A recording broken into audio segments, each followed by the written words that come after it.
Hi friends, చూసారు కదండి. నేను చేపల ఫ్రై చేస్తున్నాను. ఇందులో మనం మసాలాలన్నీ ఉప్పు, కారం, పసుపు, అలాగే ginger garlic paste, masala powder అన్నీ యాడ్ చేసి ఇలా ఫ్రై చేస్తూ ఉంటాం కదా. అడుగునున్నటువంటి ఈ కారం ఇదంతా కూడా సపరేట్ చేస్తున్నాను. ఇదంతా కూడా సపరేట్ చేసుకుని ఆయిల్ అంతా పక్కకు తీసుకొని ఇందులో ఉన్నటువంటి ఈ మసాలా పేస్ట్ అంతా కూడా బాగా ఫ్రై అయిపోయింది కదా.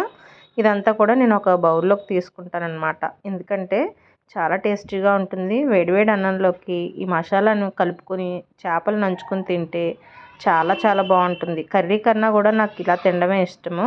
ఇలా వేడివేడిగా అన్నం పెట్టుకుని చక్కగా ఈ మసాలా వేయించినటువంటి మసాలా ఉంది కదండి, ఇది రైస్లో వేసుకొని ఆ ఫిష్ నంచుకొని తింటే చాలా అద్భుతంగా ఉంటుంది.